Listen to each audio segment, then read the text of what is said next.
William Shakespeare News. I'm Elisa Ricci. Good evening, I'm Maria Sardini. Here's some news. We begin with some terrible news. It's the second day for Fluffy, the fat cat, stuck up a 10-meter sequoia in Beamerville. It isn't able to jump down, and now we go live to Washington Street in Beamerville. Can you hear me? I saw that mad granny crying for a climbing cat, Fluffy. So, Miss Petunia, what were Fluffy's last words? Oh, my poor Fluffy, he said a long, weak meow. Oh, and how do you feel about shooting Fluffy? What? Are you kidding me? They want to kill my cat. I've 85 cats, but it's my favorite. It's my Fluffy. It's my BFF. Please tell me that we'll survive. Don't worry, Miss Petunia. Will our heroes be successful? I hope so. I hope. From back to the studio. Thanks, Bob. Now, in other news, a Siberian tiger escaped last night from Orange Bar Country Zoo. The local authorities have begun a 200-man search for the animal. Good morning, everybody. Here's Sarah McQueen live in Orangeburg County, New York Zoo, as a white gigantic tiger escaped from its cage. How was it possible, you may ask? Well, I will tell you. Well, late last night, zookeeper Hudson was cleaning the cage when she slept, and the tiger ran away. Here we are with Miss Hudson. Good morning, Miss. Good morning. So, what happened exactly? Well, I was filling in the tub when suddenly the tiger growled and knocked me. I was so frightened that I lost my balance. And then? When I got up, it was gone. Oh, and what did you do after? Actually, I didn't know what to do, so I called the zoo security. I think I may have hurt myself as it hit me. Oh, I'm sorry. And thank you very much, Miss Hudson. Can I go to the hospital now? Bye. Bye. Goodbye. So, now we have matters at Potter Streets with some news of the case. Okay, thanks, Sarah. Now we have the next witness, Mr. Brown, who is a victim of the tiger rage. What happened to you, mister? Well, I was minding my own business when a massive animal jumped over my fence and stole my tasty steak.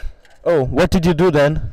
The only thing I could. I called the police. I was really angry and thinking of taking the tiger to court. I want compensation for my well-cooked juicy steak.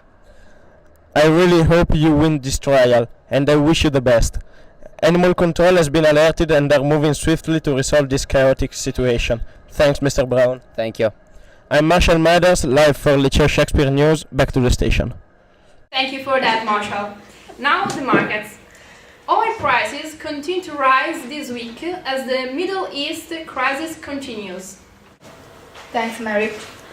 The oil picture is always complex, but now it is becoming as complicated as it can get because of last tensions and unrest in Egypt, Bahrain, Yemen and Algeria, these states being the main oil producers. And now Libya is embroiled in the most violent protests against the regime of Colonel Muammar Gaddafi since 1917. Unrest in Egypt matters because of the Suez Canal, through which almost 2 million barrels of oil per day are transported. And Libya spits out 1.7 million barrels a day and still has the largest crude oil reserves on the continent. As everyone can imagine, as consequence of the Libya's instability, the oil price hit above $108 per barrel. On February the 21st, the highest price reached since September 28, when the last recession broke out.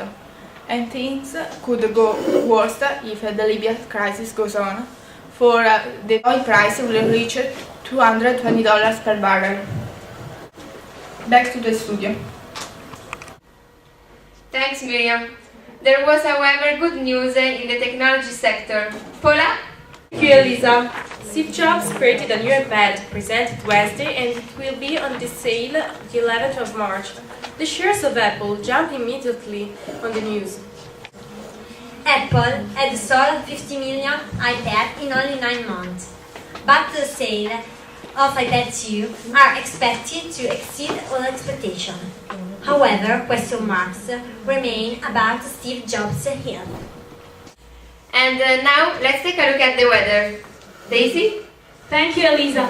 And high pressure is crossing the whole East Coast, but another alternate sequence of low and high pressure is coming across from California. The temperature is still very low in the northern and central states, but in the south, spring is coming and there are hotter temperatures.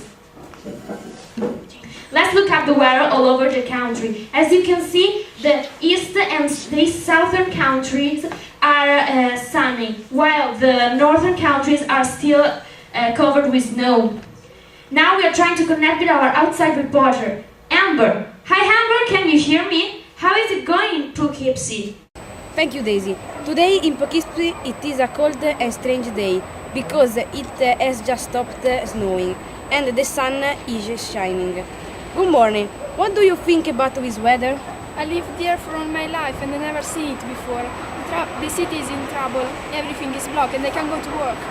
And what about your children? School are closed and my children are having a wonderful time at home. They are making a snowman. Thank you. Back to the studio. Now a look at the sport with Danny and Troy. Thanks, Mary. Good evening. Yesterday there was a full NBA program. Let's look at the program. Atlanta 83, Chicago 80, San Antonio 109, Cleveland 99, Golden State Warrior 106 and Washington 102, Phoenix 103 and Boston 115. But San Antonio command again the top of the list. New York Cruise at home and Carmelo Anthony showman. The leader was Stoudemire with 35 points, 6 assists and 12 rebounds. Today play LA at Philadelphia, LA without Gasol, but I'm very happy. And now, just a moment, today the Boston Celtics choose free agent Troy Murphy, but now back to the studio. It may be America's favorite food, but be careful, sometimes it can be dangerous. Springfield Mayor Bloomberg was rushed to the hospital yesterday with a suspected case of food poisoning by a hamburger. Now we can go live to Springfield General Hospital. Thank you. Here we are in the Springfield Hospital as the mayor has been tragically poisoned. My sources tell me he was eating in a restaurant during a business lunch when he sank to the ground, hitting his head violently. Now here with me is the doctor who's been treating him. What happened exactly, Dr. House? Well, yesterday the mayor arrived by helicopter. He was seriously injured because of the impact with the floor. What is his current condition?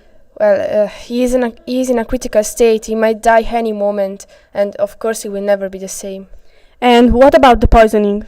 About that I can't say anything because the case is still open. Anyway, I didn't do it. Okay, thank you for the information.